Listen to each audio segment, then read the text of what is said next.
Hey there. So this tutorial is going to show you very quickly and easily how to use uh, an alpha texture from Photoshop in ZBrush to create quick and easy normal maps. So let's get started. Here I have a alpha of a cracked textured surface. Eventually what I'm going to use this for is to fake some cracks on another surface in the Unreal Engine 4 map that I'm creating. I have a street texture which is like clean asphalt, but the city that I am creating is supposed to be post-apocalyptic, so the streets would not be as pristine as they are. So that's why I'm going to add these cracks after the fact. Instead of using the layered shader in UE4, I can use this alternate method, which also allows me to add these cracks on top of any other structures in the map as well. But I'll show you that in another tutorial. For now, I'm just going to show you how to create the depth information using the normal mapping in ZBrush by utilizing Projection Master, which is a really great tool. So first off, we have the alpha here. What you're going to need to do is to create a new layer, and you want to invert it because ZBrush is going to use the alpha, the white part of this, for the depth information, whereas if I used this, the white here would be the depth information, which would be the opposite of what I'm trying to create. So we take that, save it out as use a JPEG or Targa. I'm using JPEG for now. We will call this, let's see, I've got one here, cracks test 2. Let's just call this cracks test 3 and save it. I usually use maximum because then I always start high and work down if I need to downsize. So now that we have that texture saved as a JPEG, I'm going to go into ZBrush, and let me just start this over to show you how I create the plane for that. I'm actually going to start in Maya next and create the plane that I'm going to use in ZBrush to create the texture. So you can create a plane.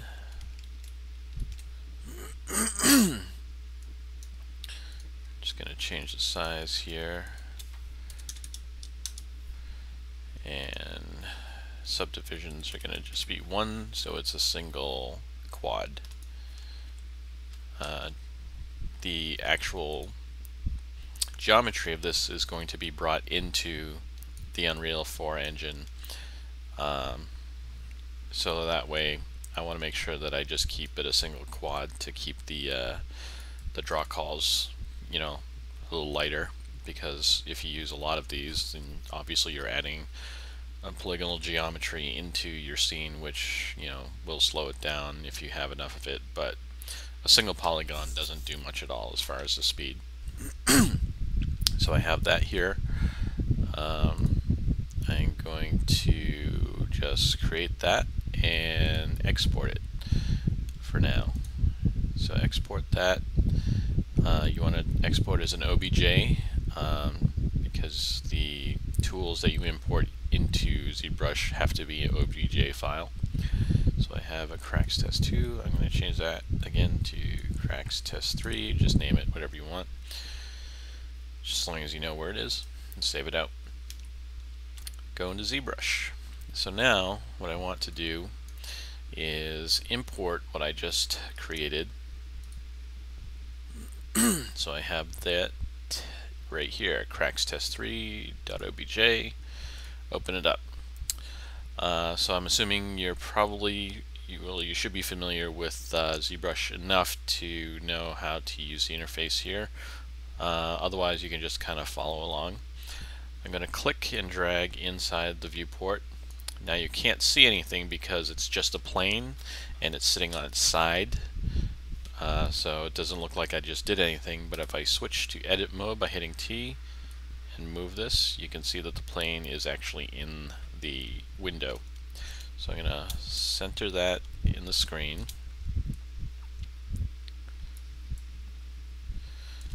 Okay, and what you want to do is, you can see how there's only 4 active points in this mesh because I used a single polygon. But to capture as much detail as possible, you want to subdivide the geometry quite a few times. So if I subdivide it once, you see it changes to 9 points instead of just the 4. I'm actually going to do this a few more times and get it up to like 1.05 million points. So if you can see, if I looked close, you would see that it's been subdivided, but you can see how much it's been subdivided here. So we got that plane subdivided. Now what I want to do is use this nifty projection master function in ZBrush. So click that to open it. You have the projection master screen here. Usually the default shows its color that you can use to project. What I want to do is deformation because we're adding depth to this object. So I shut off the color and I have deformation and I want normalized, and you don't need double-sided since it's just going to be a single plane. And you don't want fade, you don't want that checked because you want it crisp all the way to the edges. So with those two checked, you hit drop now. Now the plane is sitting in projection master, and now we are going to apply the mask, the alpha mask that we created in Photoshop. So we go to alpha and we want to import our mask, and that was cracks test 3. And we open, and you can see that that is in here as the alpha now. Now the other thing we want to change is the stroke type. We want to do drag direct. Click that. Now I usually just try to eyeball this. Center your cursor in the middle of the plane. Then you want to left click and drag, and you can see that it pulls out the alpha. Now what I just did, I actually added height where the white was, but I don't want to do that. I want to add depth where the white is. The reason it did height is because it's a default of Z add up here, so it adds height. What I want is Z subs to subtract the height. So I can control Z to get rid of that, make sure that I have Z sub selected, and the intensity. What I learned in school is that when you apply depth information from ZBrush into other applications like Maya or UE4, you really want to try to overemphasize the depth because it doesn't always come out as crisp or as heavy in the other applications. So like if it were to work perfectly, I'd probably keep it at like 5 or 6, but I want to overemphasize so that it's clearly apparent that it's depth information being added to a texture. So I'm going to crank it up to 10. You don't really need mRGB. This is color information. We just need the height. So we'll go ahead. We have the Z sub, so it's going to subtract height and an intensity of 10, and center on that and pull, by left clicking and dragging. There. So that's our alpha being projected onto this plane, adding the depth information with the added intensity of 10. So with that set, you're going to click Projection Master again, and you want to pick up the detail that you added. So you're going to hit Pick Up Now, and presto, you have depth information on this plane. So pretty cool. So I'm going to go ahead and create a normal map now. Now to do that, what you first need to do is you have to bring the subdivisions back down to the lowest original, which was the 4 points. So to do that, you go into Geometry, and you can either pull the slider, or you can just hit this low res all the way down to the original subdivision of 4. Now with that at the lowest subdivision, we're going to create the normal map. So you click Normal Map. You want tangent selected, smooth UVs, and S-normals selected, these three selected, and nothing else selected.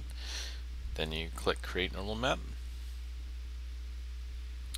And there you can see, I'm not exactly sure why it kind of shrunk down. I think it had to do with something with when I subdivided the actual plane got smaller, but it won't matter because we can adjust for that in Photoshop. So with this normal map created, I want to clone it, because when I clone it, it will drop into the texture node, which we need to use to export it. So you click Clone, and you can see it sitting over here in the current texture.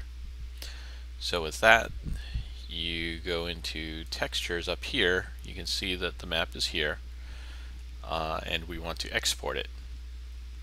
Before you export it though, what ZBrush does when it creates a normal map is it inverts the UV, so it flips it. So you need to flip that back before we export it. So you're going to flip vertical, and that will make it match our original alpha map. So now we can export it, and I'm going to call it Cracks Test 3 Normal, and I'll just leave it as a Photoshop file. Save it, and there should be a normal map in that folder now. So we're done with ZBrush. I don't want to bother saving it. So to take a look at it, let's go into Photoshop, go into File, Open, and here it is right here in the folder, Cracks Test 3 Normal. Open that up. Here it is.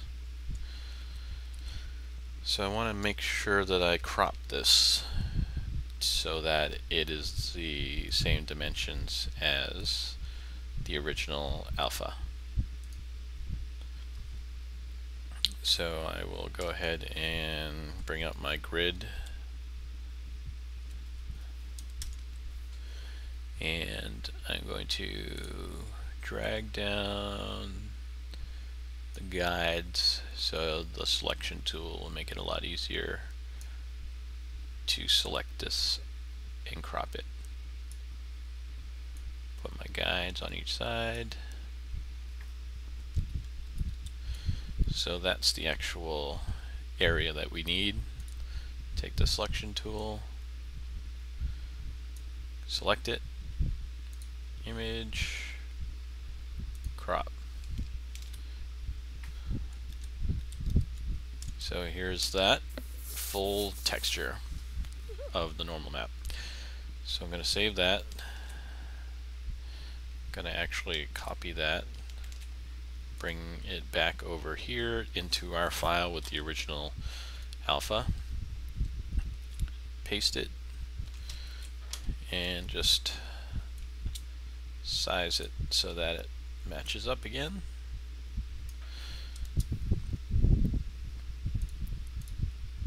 make sure it's kind of lined up with everything. That'll be important later on, because what we're going to do is use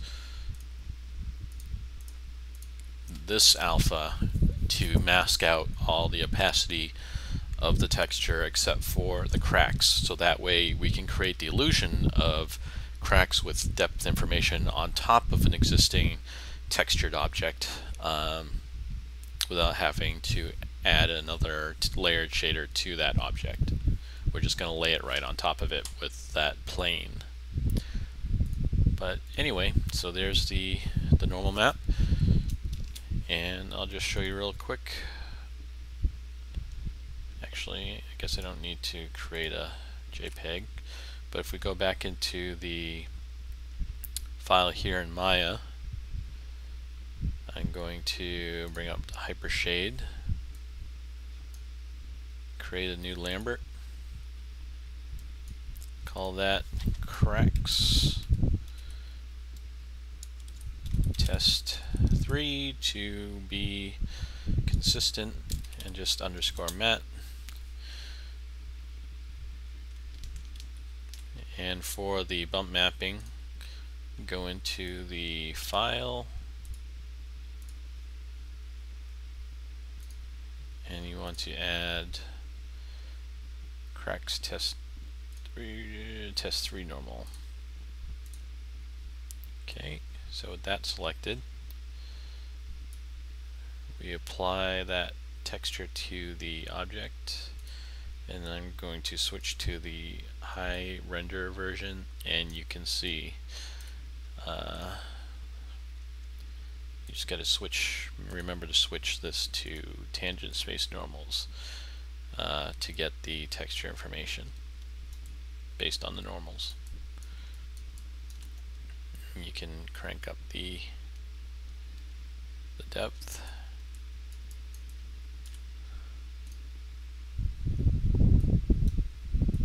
And there's the normal map showing the depth information. So I guess that's it for this tutorial. I will show you later in another tutorial how I use this to create cracks in the street in the map in Unreal Engine 4. Thanks for your time.